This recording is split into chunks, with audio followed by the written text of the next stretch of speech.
যে এই হাসিটা দেখছো, এই হাসির পেছনে একটা গল্প আছে, আর আজকে আমি তোমাদের সেই গল্পটাই শেয়ার করব।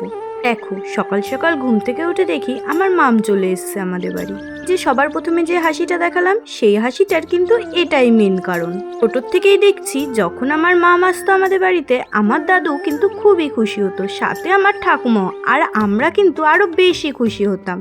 আর মাম যখন চলে যেত তখন কিন্তু আমরা খুবই কান্নাকাটি করতাম, আর শুধু বায়না করতাম মামের সাথে যাব বলে। তোমরা কিন্তু কম বেশি সকলেই জানো আমার ঠাকুমা হাঁটাচলা করতে পারে না, আর তবুও দেখো মেয়ে আসার আনন্দে তার মুখে কতটা হাসি। আসলে কি বলতো, মাঝে মাঝে না পুরনো স্মৃতিগুলো খুবই মনে পড়ে যায়।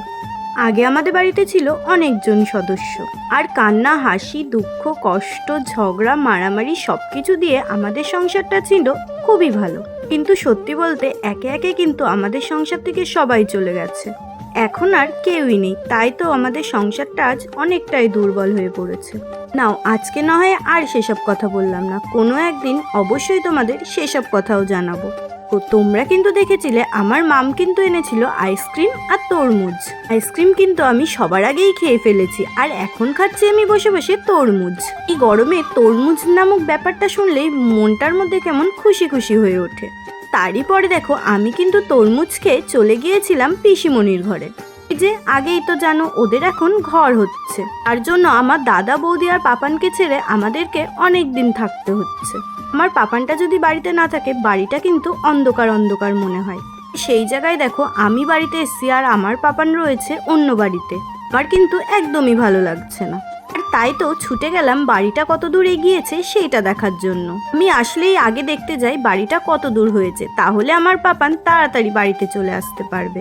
এ দেখলাম অনেকটাই হয়েছে, আরও এখনো অনেকটাই বাকি আছে। আমার কিন্তু কথা বাবু একটাই, যত তাড়াতাড়ি হবে তত তাড়াতাড়ি পাপান আমাদের বাড়ি চলে আসবে। তো এরপরে আমি ঘরে চলে এসেছি, আর ঘরে এসে দেখো আমি কিন্তু মিষ্টি খাওয়া শুরু করে দিয়েছি।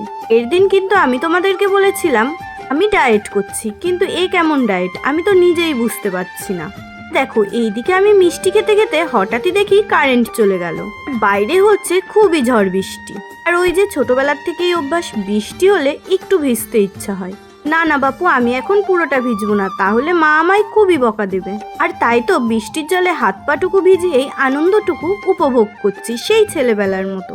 পরের দিন সকালে এই ঝড় বৃষ্টির জন্য কি কি ক্ষতি হলো সেটা তোমাদের অবশ্যই জানাবো।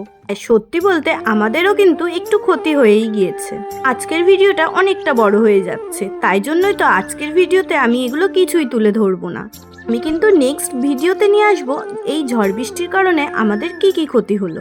তাহলে বেশি কথা না বলে আজকে আমি ব্লগটা এখানেই শেষ করি।